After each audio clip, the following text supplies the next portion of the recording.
I love Team Fortress 2. See? But let's not lie to ourselves here. As much as I love this game, and as much as many people love it just as much as I do, it's not perfect. And over the last few years, TF2's reputation has been declining because of a lot of the issues that it's been having. So let's just, cut to the chase and get the obvious one out of the way. Team Fortress 2 is rapidly approaching its 15th birthday, and a game being 15 years old and still having huge player numbers is insane. How many other 15-year-old games are there that are even remotely this popular to this day? Not very many. But unfortunately, that age has caused the developers of TF2, Valve, to stop really paying the game as much attention as they used to.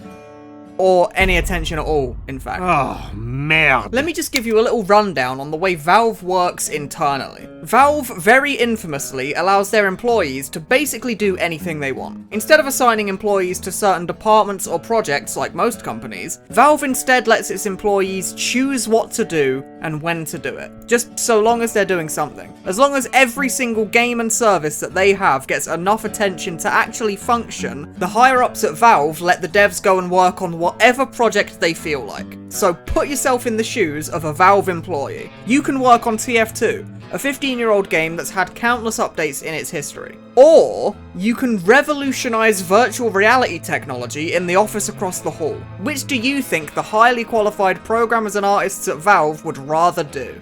Why work on this ancient game when you can have Half-Life Alyx written on your resume for the rest of your life? Because of this unfortunate reality, Valve ends up paying no attention to Team Fortress 2 whatsoever, despite the fact that TF2 is one of the most popular games on Steam still to this day, and despite the fact that TF2's all-time peak player numbers occurred in June of 2021. There's tons of money to be made from TF2. And for 99% of games companies, this money would be well worth the investment in a 15-year-old game.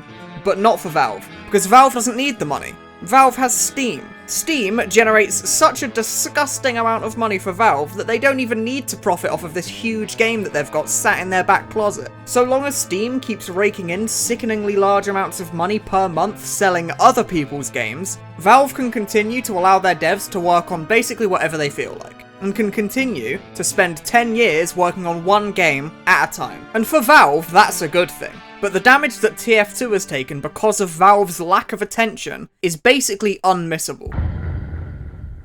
If you've never played Team Fortress 2, but you happen to go on Steam and find that TF2 is one of the most popular games on Steam, and it's free, you might be tempted to give it a try, right? But if you're a new player, and you download TF2, you're gonna be in for a shock. Chances are, this is what you're gonna find.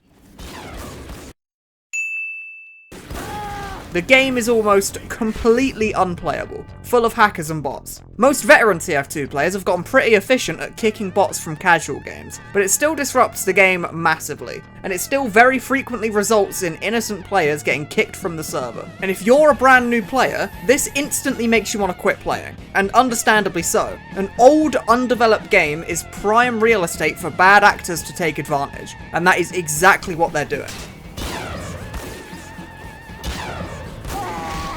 Playing casual and experiencing this just sucks. But in spite of that, TF2 hit its highest peak active players ever in 2021. So who knows how big TF2 could really be with active development support from Valve. And there is no doubt in my mind that this is an issue that could be easily fixed by Valve. But as long as their developers get to assign themselves to whatever project they desire, TF2 will remain in its current state. Because despite how much money Valve would make from making TF2 great again, they don't need those profits when Steam can give them a constant tidal wave of cash. But bots aren't the only issue with casual mode. Before casual mode, there was quick play. And although the UI of casual mode looks a whole lot better, quick play was a generally better experience. Casual mode doesn't let you switch teams, or join your friends mid-match, and it doesn't let you spectate other players. Things that old quick play allowed you to do. Casual mode also ended up burying community servers more and more over time. This new abundance of Valve servers and easy access to casual made community servers start to die because of the majority of players just taking the easy option and going to casual. Luckily, there's a few community servers that stand out amongst the crowd, like Uncletopia, which essentially functions like old quick play but with some additional features, like being able to vote to scramble the teams, or nominating and voting what map gets played next, or removing random crits and random bullet spread. Oh wait! Random crits are literally a random % chance to deal triple the damage for basically no reason. But we can get an insight as to why these were added to the game. We can listen to Valve's developer commentary. Apparently, random crits are all about pacing. Critical hits are one of the features that resulted from our focus on pacing. The critical hit system attempts to slightly influence the highs and lows of the game by increasing the chance of a critical hit based upon the player's recent performance. This helps create those rare high moments where a single player goes on a rampage and gets 3 or 4 kills in rapid succession.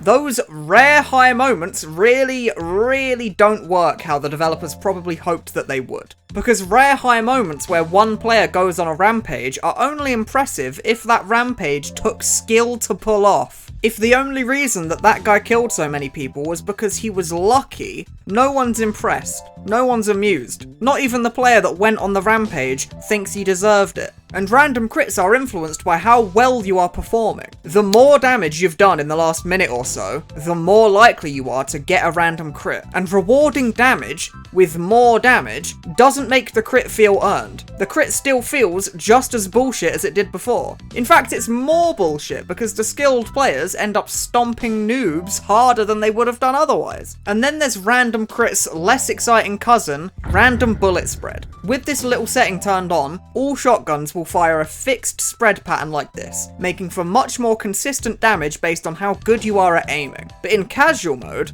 this setting is turned off, meaning that your shotgun spread pattern is completely random. To put this lightly, this is completely terrible. In a game all about fast movement and good aim, having your shots be wildly inconsistent is a terrible, terrible idea. But as much as random crits suck, and as much as random bullet spread doesn't make any sense, at least Valve had the intelligence to remove random damage spread. Like, who came up with this? It doesn't make any sense. My personal favourite thing about TF2 is its movement. I hit the mini. I hit the NG. The vast majority of my playtime in Team Fortress 2 was spent in jump servers, because the movement is just that rewarding all on its own. But even when I do step into a normal game of TF2, I still spend all that time jumping around like a maniac, because this is what I love about the game. But as much as it can be fun, it's not exactly the most effective strategy in the world a lot of the time. Not that this stops me, obviously. Most of my clips end up looking something like this.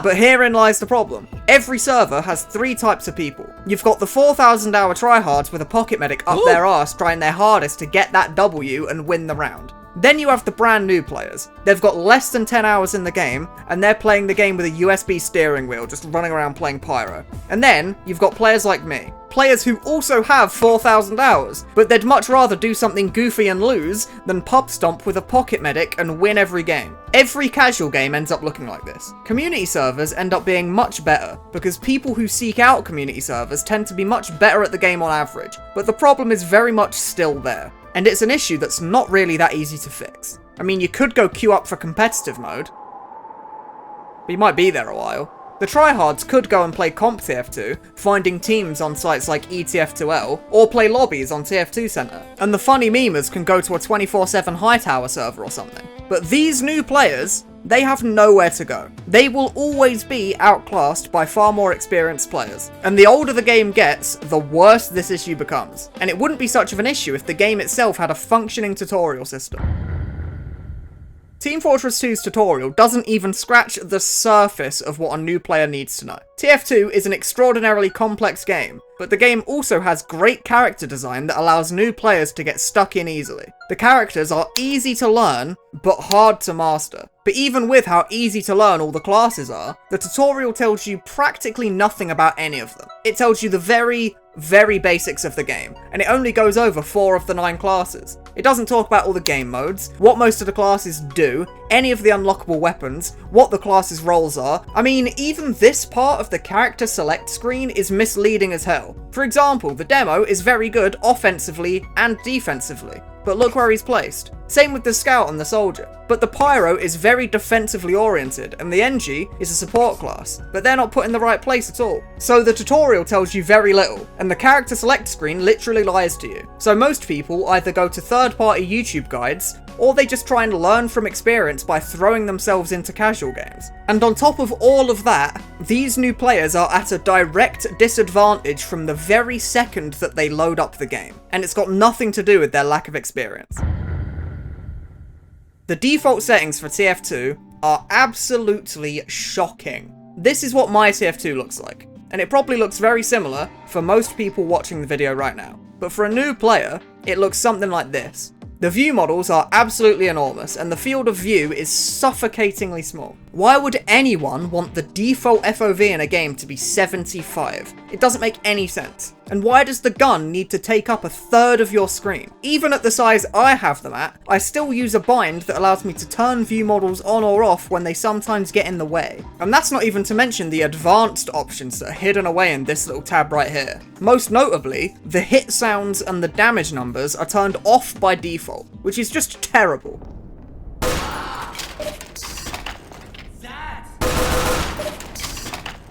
But even the class-specific ones should probably be active by default, like how the medic can have his medigun beam stay connected with a single left click. So not only does a new player know absolutely nothing about the game, and only have stock items at their disposal, but even the game's settings themselves are putting them at a disadvantage. Luckily for those new players though, all of these issues are very easily fixable once they know how to do it. It's just that most new players don't even know that there's a problem until someone points it out to them.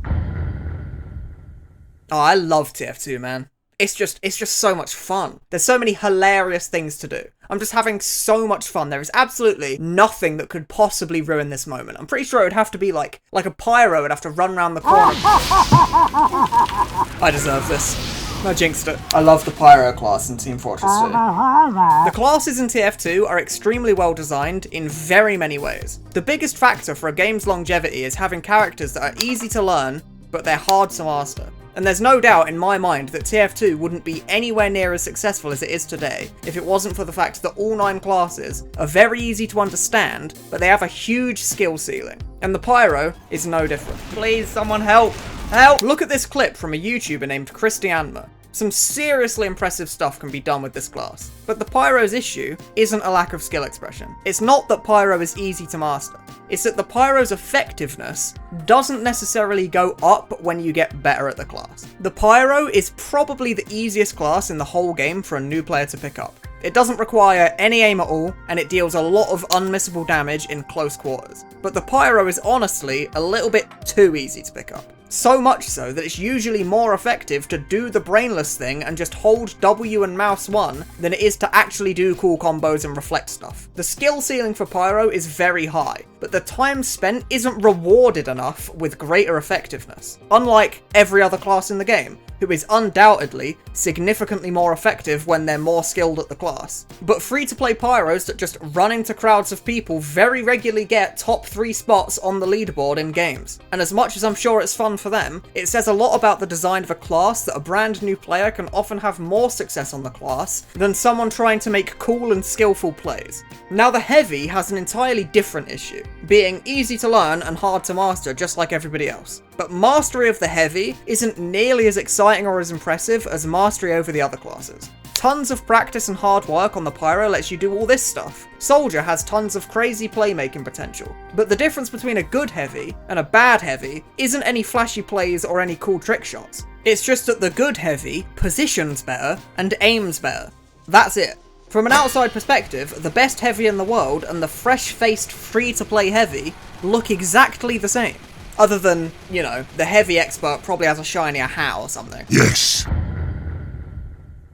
The absolute pinnacle of TF2 whining is about map design. 75% of the maps in TF2 are bad, and even the good maps aren't without their flaws. Most TF2 maps suffer from basically the same problem, which is spam. Like, look at Dust Bowl. The entire map is one big choke point. Thin, tiny corridors, literally everywhere. If you play a class that can effectively spam projectiles down a corridor, you will probably top score that game. But it's not because you're great at the game, it's because the map is absolutely shocking. Other maps share similar issues, Gold Rush being another one that springs to mind. Gold Rush feels like it's just Dust Bowl's slightly less brain-damaged cousin, and Htwo, despite being the most popular map in the game, is terrible for a lot of the same reasons. But here's the weird thing about these maps.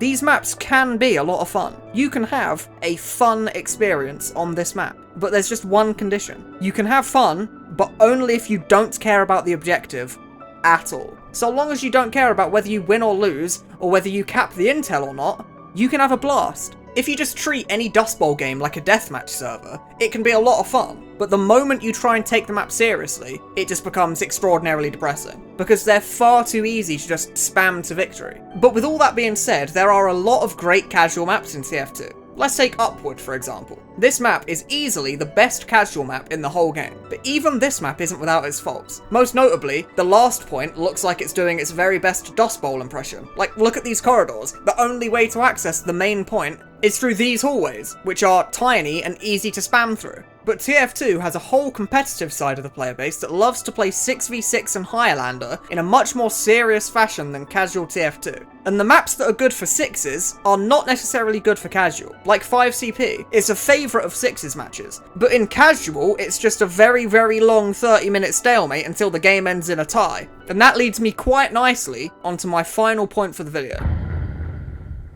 TF2 has a bustling competitive community that would love to see it thrive, but TF2 esports has been forever thrust to the waysides in a really strange way. There's a lot of potential in TF2 esports, but it ends up being relegated to small tournaments with tiny prize pools that only the most dedicated fans actually know even exist. But if we look over at Valve's other games, like Dota and Counter-Strike, we see these games have enormous tournaments that are directly funded by Valve themselves. And these esports are some of the biggest in the world, all thanks to Valve and its support. So why not TF2? If there's so much demand for TF2 esports, then why is there no direct support for it from Valve? Well, there's a lot of different theories on why this is the case, but here's my take. Competitive TF2 is absolutely nothing like casual TF2. Take a look at Counter-Strike. If you're a brand new player and you go and queue into a casual game, the game you are playing is identical to the game that the pros are playing. You're just a whole lot worse at it than they are. Same with Dota. The game a casual player is playing is completely identical to the game mode and rule sets that the pro players are playing with. But in TF2,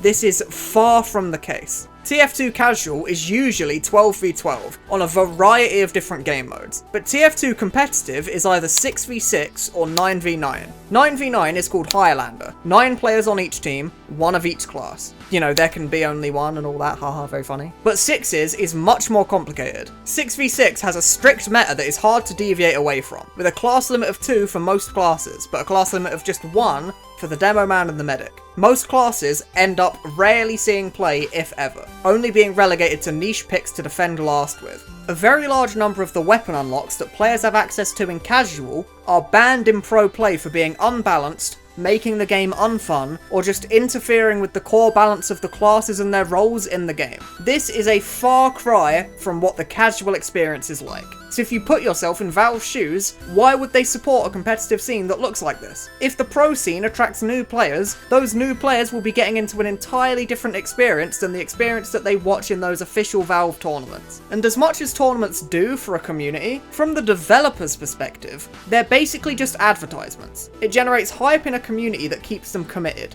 and it pulls new players to try out the game for the first time. If most of the current TF2 community doesn't play or watch pro play, and new players will be playing in casual, which is completely different from pro play, then TF2 having an official esports scene makes no sense from Valve's point of view. Which is a damn shame, because considering the size of CS and Dota, TF2 could have potentially been huge with Valve's support. But alas, I guess, it just wasn't meant to be. So there's my unasked for input on what I think is wrong with TF2. If you have anything you think I missed, feel free to tell me about it down in the comments. Also, I'm just going to show this for a sec. And also these as well. Why not, right? Worth a try. But I hope you don't come away from this video thinking I hate TF2, because that is far from the truth. I love TF2. It's one of my favourite games of all time. But sometimes, the more you care about something, the easier it is to complain about. The more time you spend with a game or a franchise, the more cracks you start to find in the mould. Thanks for watching.